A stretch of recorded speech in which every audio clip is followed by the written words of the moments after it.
It's all about Mike on the mic. Go check out the most famous side brother at a comedy spot near you.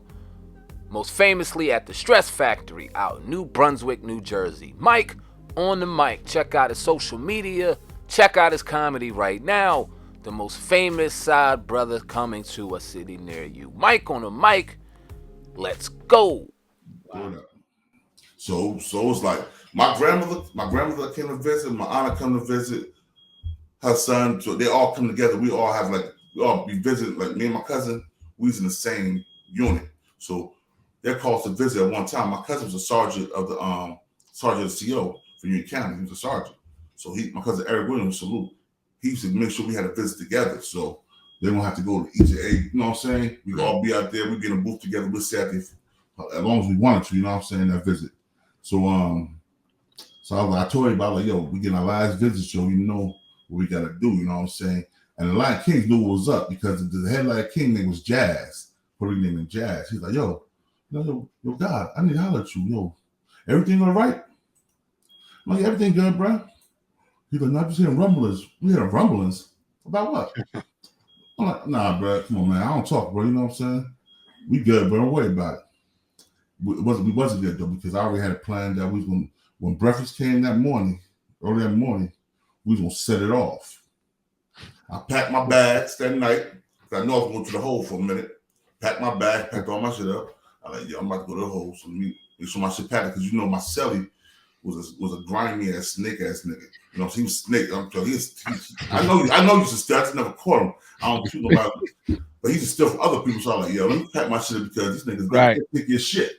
You know what I'm saying? And at the time, we still was able to wear street clothes. Okay, shit. Yeah, street clothes. Like I had big feet, man. I can't wear them bowls here. Had my Timbs on, had my J's, whatever. You know what I'm saying? Right. So I'm like, yeah, I packed all my shit up. And that morning, they popped the sale. From chow time, we go out. I go get my food. I put the tray down. I see all the Latin Kings. They stand up while they eating now. So I'm like, oh, these niggas know something's up. They feel the energy. Yeah, so the head Latin King, I just snapped. Boom! Rock him. Slid him. Hit him. Boom, boom, boom. Hit him like 3 times. Hamburger, like his face like hamburger meat. So next you know, I feel somebody hit me in the back.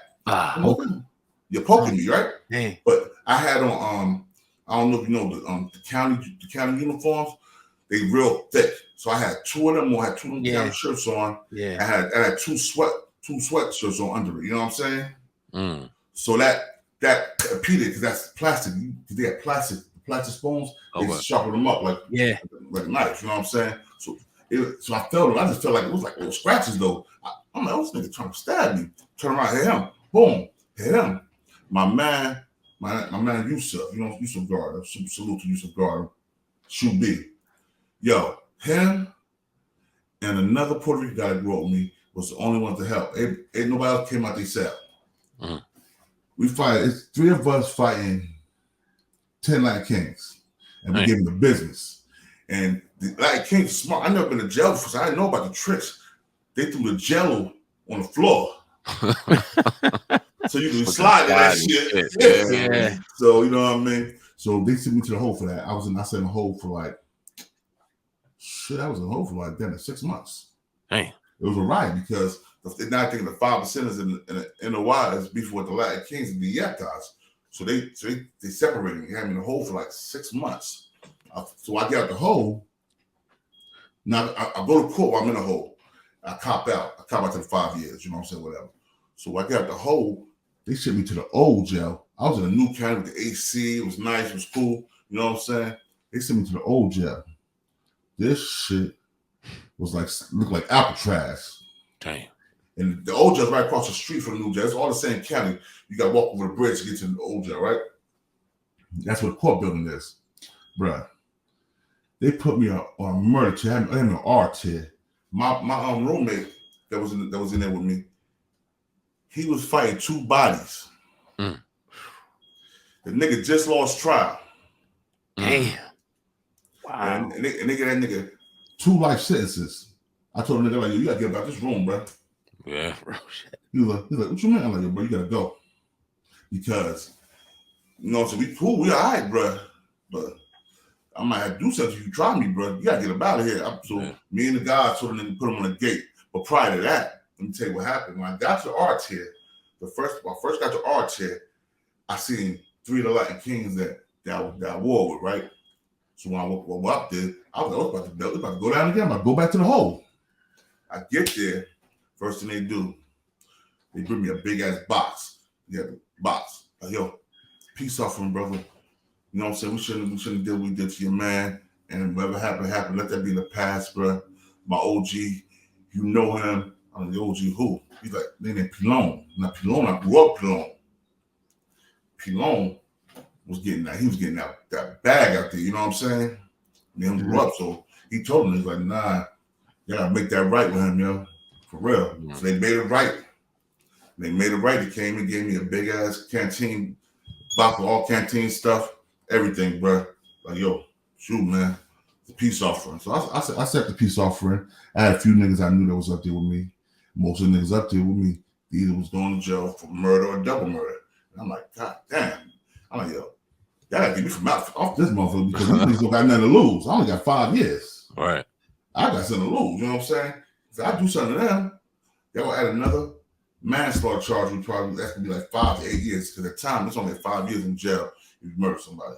In New Jersey, like 5 years in jail, you murder somebody in jail back there. I'm like, nah, I ain't trying to add no 5 years on my shit. So they want to move me to the other side of jail, you know, so back to the old jail, back to the new jail. Right. When I moved there, I sat there for like a few days. My cousin came back. He went home off of 364 and came back. And they gave him 4 years. So me and him was in the same cell, you know, a new jail. So we sitting there, you know what I'm saying? I'm like, yo, how we gonna do this? We gonna make this right, you know what I'm saying? Our mom, we good. We had money. We wasn't really stressing the money. We was good. We took care of our business on the street. So what happened was we had another brawl over the TV. Dang. See, I wasn't even watching TV. My back was turned to the TV. I was playing cards. Right. And my man was sitting in front of me like, yo, man, turn the channel. I just reached up. He's like, turn the channel. I turned the channel. This nigga gonna smack my head talking about you. I'm watching that. I'm like, oh, nigga, I turn around. Old head nigga, right? I turn around like, you watching what? He's like, I'm reading the credits. You reading the credits? Oh, yo, bro, man, get the fuck out of here, man. If I do something to you. He's like, oh, word? He wanted to sell, threw his shoes and stuff on.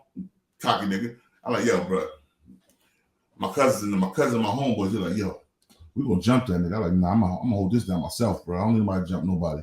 This gonna be a fair one. Went into the gym. I went in. He went in. I walked out. He never made it out. Mm-hmm. They skylifted his ass to University Hospital. Dang. Because he was big, the legs were soft. Picked him up, dumped him on his head. He was foaming out the mouth. And I left him laying there. And nobody was gonna say nothing, but they had the whole jail locked until whoever did it admitted to. So I had to admit to it. I did it. Right. And it was like, yo, I'm in the hole. Next thing you know, it was like, yo, you going out of prison. I'm like, what? I'm like, that's all I have to do to get to prison. I have to kill somebody? I'm like, all right, get me out of here. They sent me to Southwest State Prison. Now, you gotta think about it. I was in the county. Southwoods? Southwoods. Okay, Southwoods. Yeah. Got you. And back then, when Southwoods first opened up in 97, it was racist as hell. Mm-hmm. It was a bunch of COs, and they was mixed. It was like half black, half white, you know what I'm saying? Their name was the Ghouls. It was a big-ass family from like Bridgeton, Violent, all the surrounding areas. They called themselves, their family was the Ghouls. Gould. You know what I'm saying? Some was white and some was mixed breed, but they was kin. Right. But the white ones was the ones that was in the jail at the time. I met the black ones in another prison later on, my next bid. So what happened was, yo, they was murdering people, yo. Them COs was killing, man. People going in, man. The turtles, they come in, they beat you down, man. They killing. They kill like. They got like 4 or 5 bodies. And I went there in 97. I came home. I left there in 98. You get what I'm saying? So they had like 4 or 5 bodies. The first 2 or 3 months was open. For the COs beating people up. Yeah. It was a big lawsuit. So what happened was Now prison, it's all the guys from all over like Asbury Park, Rahway, New Jersey, Plainfield, New Jersey, North, Elizabeth, different places, you know what I'm saying, Red Bank, all that shit, you know what I'm saying, Atlantic City guys, you know what I'm saying. So we all the guys, we stuck together. So what we did, we took the COs hostage. They locked me in my cell though. They won't let me get involved with it. They locked me in the cell like, God, you about to go home. You got big things you about to do. You know what I'm saying? And so they let me come in my cell. The older guys were like, nah, you stand right here, bro. You ain't getting to know this because we might catch another charge, a street charge. That shit was on lockdown. They had the COs on hostage for like, I think maybe 2 or 3 days. They finally negotiated that shit down. Yo, and the shit got a lot better after that. You know what I'm saying? But I was on my way out the door. I just got my date. I think I had like 6 months to go before I went home because you know they come and see you at the beginning of the year when they give you a date. Right. That date damn near a year away or months away. You know what I'm saying? Right. So I'm like, man, all right. I had to keep my nose clean because if I didn't keep my nose clean, that's 6 months. I caught the case. Know what they gonna do? Know what to do? They'll take a date from me. Green, them blue sheets, them green sheets, them blue sheets. They get written up. The parole board see that shit. They take your date. So you know what I'm saying. What happened? I didn't maxed out though anyway. So I only had a few months left on like 6 months left on parole when I got out. When I got out, bro, everything changed, bro. It was like, yo, I tried to get a job, bro. At the time, I think they were paying $4.75 an hour. Tell me about it. Yeah. I was back in 98. Right. Between $4.75 and $5.20 or something like that. Yeah. Yeah. It was around that area, man. And I can't survive with that at all. Right. So that's what I did. I got right back into the game. But this time, I had asked a goal plan. I'm like, yo, I'm gonna get in the game. I'm gonna stack this bread for 6 months. I'm gonna fall off for 6 months. Mm-hmm. But what happened was, when that money started coming, you start getting greedy. Yeah. I'm like, oh, I am nah, man. I'm gonna handle this. I'm gonna do my thing, whatever. So what happened was I caught a case while I was on parole. Damn. I bailed out before they put the sticker on me. So I bailed out to the police. I'm like, y'all ain't catch me with nothing. Y'all just caught money. Right. Money, dog. Money. Ain't no drugs. Oh, the money come from drugs. We're gonna have it analyzed to see if drug residue on it. I'm like, what? It was like $75,000. Yeah, I'm like, man, whatever. I told him, like, yo, I will be out before your shift ends. If their shift is about to end, now like another 2 hours, I was like, before your shift ends, I'll be out. Right. People gonna come get me now for this parole stickers. You know what I'm saying? They came, got me, bailed me out. As I was walking out, I was getting a car with my boy. We ride past to see the cops. I told my boy, I roll down the window. I'm like, yo, we're going to Cinderella tonight. Drink some meat, come to the club. And we pulled off. I think ever since then, the motherfuckers hated me. The police hated me, yo. But that's when I got into security. When I came home that time, okay. When I caught that case, I was going to the strip club all the time. We was blowing money. And the owner was like, yo, big as hell. Your people's talking about that you nice with your hands on. Like, yo, you want to be security? The security, bro. I got a record. He's like, man, I ain't worried about that. Give me $150 a night. $150 a night? This is at the door? Yeah. For like 5 hours? Like, yeah, I got you. Word. Ain't in the strip club? I'm like, Word. hey. See. Yo, man. He's like, you spend all this money here, you might as well make some money. So I was like, you know what? I'll work. So I started working there. I worked there until I got sentenced. So I was out. I was out on bail. So I worked there until I got sentenced. And when I went back, I came home. It was 2003. 2003. I came home. Sugar Shea Mosey, we were still cool. So he was like, yo, I got some work for you with my man, you know what I'm saying? Out of Houston. Okay. So I went to Houston, it was Pimp C.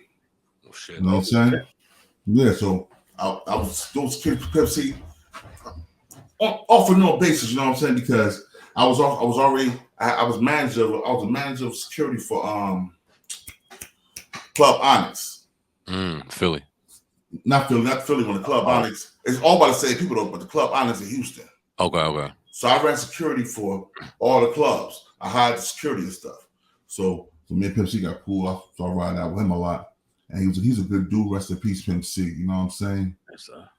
But something happened and I shot to Atlanta. I got some Pimp C's a good dude though. Rest in peace. I got to Atlanta. My nigga Shawty Low showed me nothing but honor, bruh. Rest in peace, Shawty Low. Showed me nothing but honor. I worked for Shawty Low for the whole time I was in Atlanta until I moved again because I was going to move. I was trying to find myself. You know what I'm saying? I was still young. I did all this time. It's hard to really get a job, to keep a job. So by me bouncing and bodyguarding, I'm going where the money's at. So I did Shawty Low for that whole year. Me and Shawty Low was cool as hell. And I have DJ Red Alert bodyguard a couple of times at that time. Me and DJ Red Alert was all right. I stopped messing with DJ Red Alert because he took me to African Bambaataa party. Oh shit. Yeah, yo, bro. I'm gonna tell you this, man. I told everybody this before, man. African Bambaataa, yo, we went to hit a house in Atlanta. The house was huge. It had like a mansion, it had a basement, you know what I'm saying? It like a club, a mini club in the basement, you know, type of shit, right? Yo, this nigga had little Puerto Rican boys dressed up like Egyptian princesses serving drinks and fruits. Little Puerto Rican boys. At first, if you first look at me, you think you're a girl, you know what I'm saying? Then you see their chest is bare. So that's a fucking boy. I'm like, oh, what the fuck is going on here? Wow. I ain't gonna say it was mine, so I don't know this mine. They was young dudes though, you know what I mean? Right. And I was like, nah, this dude weird, man. I said that from the real. I said, this dude weird. I told Red Alert, like, I never work with you no more, man, because you put that close on this shit, dog. What Red Alert say? Red Alert was like, oh man, he's that serious? I'm like, nah, I'm good, bro. Yo, I quit. I left Red Alert. I quit. I'm out, man. But I'm still working with Shawty Low too, so I was good. Shawty Low had me live on his property. You want to talk? This nigga had money, bro. I'm talking about before he started rapping, he had that drug money. Mm-hmm. Shawty, put like this. Shawty Low money was longer than the train smoke, nigga. Right. And that was in Atlanta, bro. Mm-hmm. This guy, this guy, his name, his reputation, he's a small dude, you know what I'm saying? But his reputation made him look like, you think the nigga 6'10", 350-pound solid muscle. This by his reputation alone. So I was there when him and T.I. was beefing. Me and Alpha Mega got to scrapping during that beef. It was a party. It was a club. I think it was the Velvet Room. And we start banging out. And because Troy Lowe hooked T.I. Boom. At the club. So I was me and Alpha Mega banging. Boom, boom, boom. So our crews is clashing. Yo, me and Alpha Mega going blow for blow. No disrespect. He's a rat nigga now. He ratting nigga. So I don't know. Yo. But this nigga was strong as an ox, yo. They said country strong. Yo, me and this nigga, we have to puff like Brahma Bulls. Yeah. Like, nigga, time out. Yo, and it's funny shit, right? How that beef got squashed. Me and Alpha Mega, I went to the Waffle House. You know, Waffle House, they have them all down south. Yeah. Right. Waffle House. And he was in there. He's like, yo, boy, let me holler at you real quick. I'm like, what's up, bro? He's like, yo, bro, we gotta squash this beef because I ain't finding your big ass no more. I'm like, man, I ain't finding your big ass no more either. Let's squash it. I called a blow. Call. So, come on, we're gonna squash this shit. And they squashed it at a club, which was this club, and T.I. brought him up on stage and let him perform with him. They squashed the beef like that. That's how the beef ended. Because me, Alpha Mega was like, nah, bro, it's getting too much, man. People get hurt now, you know what I'm saying? Because street niggas get involved now. I'm bodyguard, I'm a street nigga. Right. I'm still hustling. You dig what I'm saying? Because I told my cousin, him and Big Meech had the same connect. They was boys. I got a story about that. I got a BMF story for y'all too, though. That would be laughing your ass off. Lay it on us. Check this out. We was at Club Dreams ATL. It's Club Dreams ATL hold like 11,000 people. It's a big ass club. It wasn't no strip bar. It's a big ass club. So I'm running the door. You know what I'm saying? I get the door. You know, I hit the cut line. Give me $200 pops to get in. So I'm looking around the corner, and I see a bunch of niggas. I seen him smack the female security, smack the shit out. What? I came by the nigga, put the nigga to sleep. Put him up, put him to sleep. Smack the nigga, woke him up. I'm like, yo, get the fuck out of here. And everybody, this nigga named Flav, he's a party promoter. He's originally from New York. He's like, yo, you know who them niggas are? I don't know. Let them BMF. Like, who the fuck is BMF, nigga? Fuck them, I don't know them niggas. But you know, I was always strapped. Security stayed strapped. Even though I couldn't carry, I carried, bro. Because you never know when somebody will feel some type of way about you dumping when they head outside the club. So you gotta be right. So boom, they like somebody like, yo, big dude wanna holler at you. I'm like, who the fuck is big dude? That's the nigga Flavor say, big dude wanna holler at you. Who big dude? Who dude? They kept saying dude. I'm like, what's his name? They call him dude. I'm like, well, I still didn't know what the nigga was, right? When they said, oh yo, and I heard the rumbles of Big Meech in Atlanta. I didn't know who the nigga was though. You know what I'm saying? I didn't run to him, but I knew my cousin had some type of business going. They had some type of business ready because they had the same connect. And yo, I walked around that corner and there was a bunch of niggas with BMF t-shirts or chain, long t-shirts. It's like, yo, dude, like, that's dude right there, light-skinned nigga with braids. I'm like, oh, light-skinned ass nigga. I'm 6'7", so that nigga little than me. Right. You know what I'm saying? Like, who's a light-skinned nigga, everybody kissing his ass? He's like, yo, you Soup cousin. My cousin name is Jamal Soup Ali. His government name is Gary Hill. He was a big time drug dealer for Plains, New Jersey, but he had Miami a lot. That's how he got caught at when he got caught, the feds caught him. He was in North Jersey, by Dover, New Jersey. He had a mini matches out there. He was doing this thing they call him like a ton of cocaine and $11 million of cash. Damn. So when he came to me, Big Meech was like, yo, Meech, man. I'm like, what's up? I thought you said that was dude. He's like, that's what everybody called me, yo. So he laughing. I'm like, what's up? He's like, yo, this my man right here. Pointing to the nigga I choked out with the sleep. I was like, did he tell you what he did? Yeah, nah. He smacked one of my lady securities. Like, he did what? I'm like, yeah. That's why I put him to sleep. Well, I wasn't really boy, so we talked. He shook my hand. He's like, you ain't working tonight. I already told Oscar, and one of the owners' name is Oscar. Oscar, what's the other owner name? Oh, I can't remember this nigga's name. Alex. Oscar, Alex. They own Club Dreams ATL. They own the Level Room 2 in Atlanta. So he was like, yo, he shook my hand. When he shook my hand, I felt a lot of money. I'm thinking, oh, they probably gave me a bunch of singles. They the strip club, you know what I'm saying? Right. So I'm like, they probably just come from the strip club. So I'm like, all right, whatever. So I go to the bathroom, right? You know, I'm shooting. I'm like, let me see how much money this is. I gotta go piss real quick. It was in a ball, like it was like wrapped in a ball, like a ball. $5,000 in a ball of money. Like $5,000, all hundreds. And yo, went to the VIP room that night. We got cool, you know what I'm saying? He like I said, he was a stand-up dude. But I never did business with them because I had my own business going on. Right. And then first of all, it was too many of them, and it was too noisy. I don't like noise. Mm-hmm. It's too noisy. Bring the heat, man. Bring the heat. You know what I'm saying? But yeah, that's how I ran into Big Meech. And to this day, I'm gonna tell you, son, Big Meech was the realest nigga out of the whole crew, yo. Out of all them niggas, he was a real humble, loyal, good-hearted dude. He wasn't a troublemaker. His brother T, I met him a couple of times. Brother T was an asshole. Nobody liked the T. The only reason T got respect because it was Meech's brother. But my cousin Soup, he came to the club. We all met at the club that night. You know what I'm saying? I ain't worked that night. I went to the VIP. I was like, no, Meech paid you for the night. I was giving some more money. Like, go ahead, go chill with them. So I'm gonna chill with them. And yo, we got lit.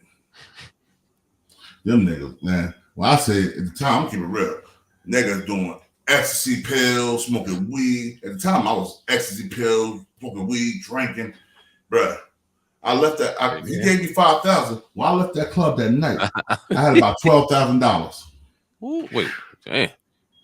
I left from them niggas at the club, and I had like $12,000. Now she's telling this tip me shit like, here. I'm like, Like, I ain't no that's just security. Like, you my security tonight. He said, we getting fucked up. So we got fucked up. We chilled. You know what I'm saying? And then